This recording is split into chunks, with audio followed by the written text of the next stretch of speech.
tive a oportunidade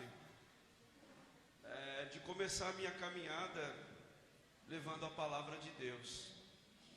E o único culto que sobrava, vamos dizer assim, era o culto Manhã com Cristo. E era 7 horas da manhã. Então eu morava no Ruge Ramos. E naquela época eu estava ainda em processo, né? Jesus havia me libertado. Então a gente estava iniciando a nossa caminhada e a dependência química trouxe uma grande devastação na minha vida financeira, em todas as áreas da minha vida. Então eu não tinha dinheiro para ir para a igreja. E eu morava no Ruge. A igreja era na Robert Kennedy, ali do lado da onde pega a água. Então a caminhada era longa. Então nós tínhamos que fazer o seguinte: alguém tinha que ir a pé. 3 filhos, a esposa. Então o que a gente fazia? Eu via a pé do Ruge para ir para a igreja às 7 horas da manhã, e meus filhos, minha esposa depois vinha para a igreja de ônibus. E eu confesso, irmãos, que foi a melhor época na minha vida, porque eu tinha que arrumar forças aonde não tinha para chegar à igreja, e eu tinha um compromisso de estar 7 horas para pregar a palavra, né? Então eu acordava muito cedo, e nessa caminhada na Anchieta ali, eu vinha falando com Deus. E quando eu chegava lá na Robert Kennedy, ainda que cansado, molhado, todo suado, né? Ali eu já tinha chorado, eu já tinha ouvido Deus falar, né? E nós não tínhamos banda de manhã. Então tinha que ser na capela, a harpa. Ou alguns, né? A gente tinha um livrinho lá, que a gente fazia as campanhas dos lares. E aí tinha algumas irmãs que limpavam a igreja de domingo de manhã, e o pessoal que trabalhava à noite na Vox, até hoje. O Fernando esteve aqui sábado. Então ele saía, trabalhava a noite inteira na Vox, saía de manhã, vinha para o culto, amanhecer com Cristo, depois ele ia dormir. Então nós cantávamos esses hinos. E ali nós chorávamos.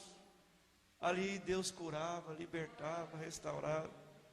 E eu louvo a Deus por isso, porque eu tenho muito perguntado para Deus, qual é o papel da igreja?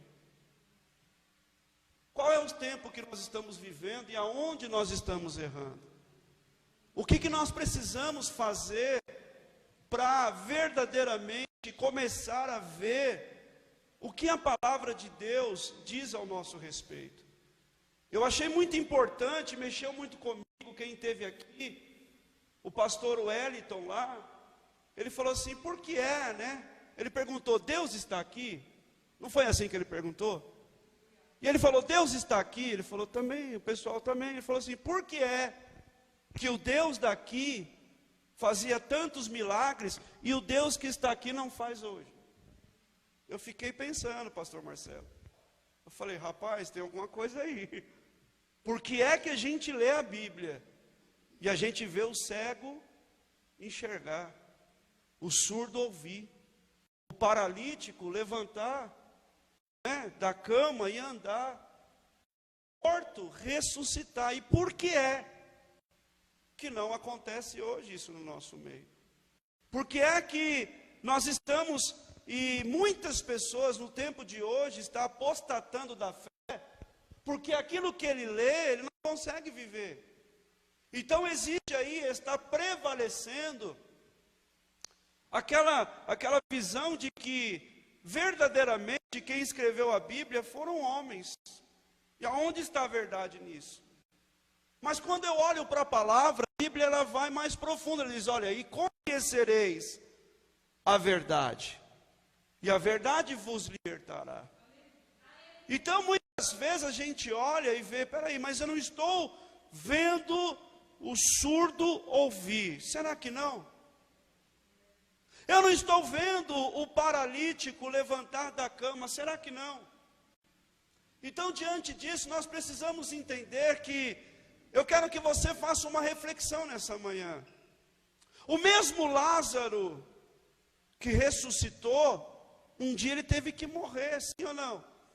O mesmo homem que tinha ali 38 anos, estava ali deitado numa cama, esperando alguém que o pegasse e jogasse ele no tanque para que ele fosse curado, mas Jesus foi diante dele e falou: vai, levanta, toma a tua cama e anda. Ele teve que morrer também.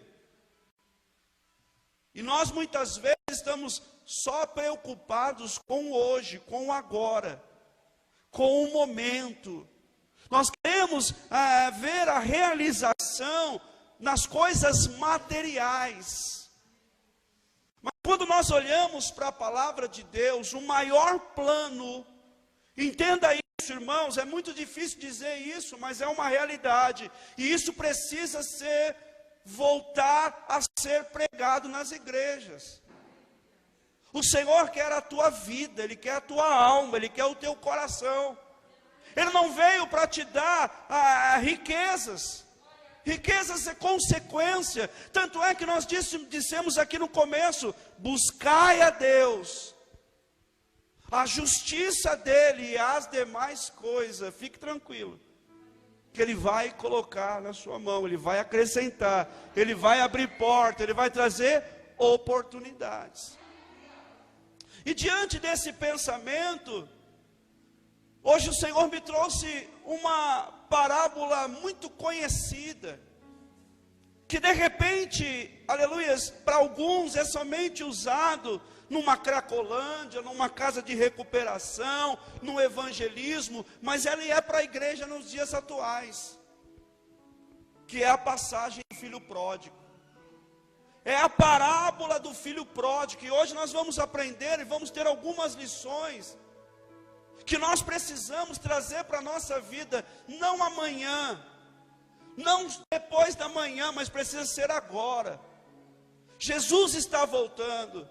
Diante de tantos teólogos, diante de tantas pessoas, nós já estamos passando pelas dores dos finais dos tempos. Nós estamos nos princípios das dores. E o que faremos o que estamos fazendo com a nossa vida? O que nós estamos fazendo com aquilo que é mais precioso que o Senhor nos deu, a vida? Porque quando Ele fez o homem do barro, do pó, Ele fez uma coisa: Ele soprou sobre as nossas narinas e nos deu vida. E não somente uma vida para esse tempo, mas uma vida eterna. E todos nós sabemos que além dele fazer o homem, dar o fôlego de vida, soprar nas narinas do homem, o Senhor ainda fez o que? O paraíso, o Éden. E disse: você vai desfrutar de tudo que eu fiz e tudo que eu disse que era bom. Só que nós sabemos que entrou o pecado, e hoje aquilo que é bom para mim, aquilo que é bom para você, infelizmente tem nos afastado do principal. E nós precisamos entender isso, porque é uma passagem na Bíblia que é clara: do que adianta eu e você ganharmos o mundo todo, nomes, conhecimentos, network, temos tantas coisas, sermos conhecidos por aquilo que fazemos, mas perdemos o principal, a nossa alma. Todo mundo um dia há de chegar diante de Deus, e Ele vai dizer: mostra-me as tuas mãos.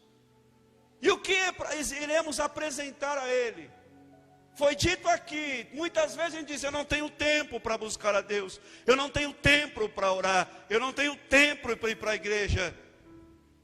Ele vai dizer: só que você tinha tempo para isso, você tinha tempo para as festas, você tinha tempo para o seu trabalho, você fazia hora extra, e não é isso que eu quero de você.